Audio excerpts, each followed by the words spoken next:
Hey guys, Dr. Ashley here.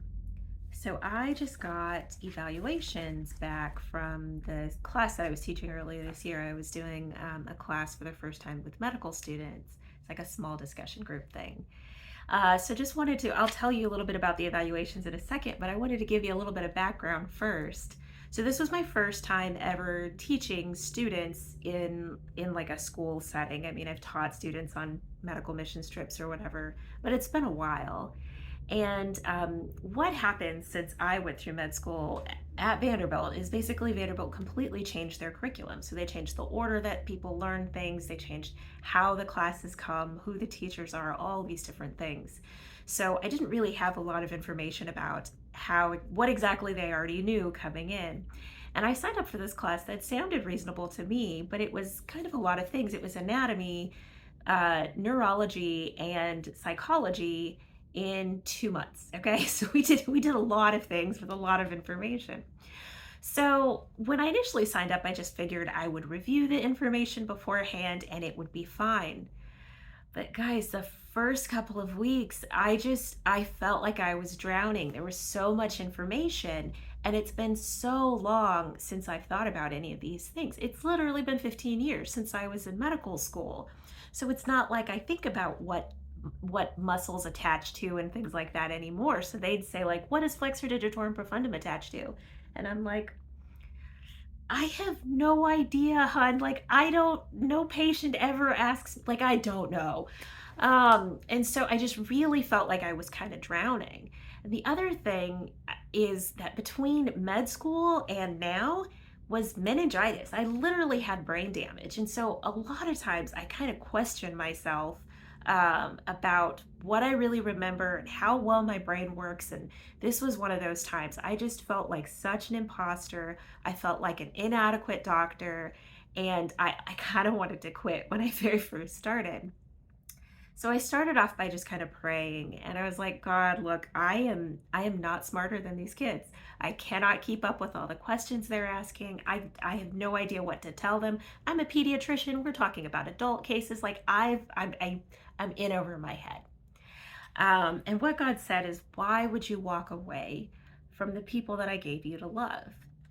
And I was like, yeah, okay, fine. But I don't have anything to give these students. They need information. I've got nothing. And when I prayed about it, God said, they have information that they can find. It's hard for them to find love. So I stopped thinking about it as how smart could I look and how great could I come across and how perfect could I be. And I just started thinking about who I would have liked to know when I was a student, what I would have liked to know about things, and who I am. And so I kind of just shared whatever I could possibly bring. I like baking, and they are all young people who are not on weird diets and stuff like all my friends are. So I would just bake treats and bring them. I'd share stories, like personal stories about things that the cases reminded me of. We talked about a couple of different things. We even talked about some like almost like meditation prayer things to kind of calm them down before the test and things like that. So I really kind of felt like I was giving them like a minute worth of helpfulness every couple of weeks. And that was probably it. And they probably just kept smiling at me and counting down the weeks till it was over. But then I got these evals back. Dr. Toriak was a great facilitator. I really appreciate her encouragement and support. She's an ideal facilitator. She perfectly balanced our group and let us work independently. Though she was new, did a great job of adapting to our group's needs. She's a phenomenal CBL facilitator. Even though this was her first time, she was actually the best facilitator I've had this entire year.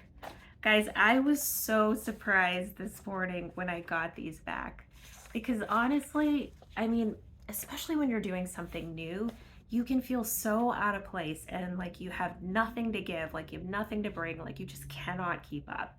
And that really is what I felt like here. I know I like teaching, but man, this was just another level of things I can't remember and, me being reminded of brain damage and feeling like I'm never going to overcome it.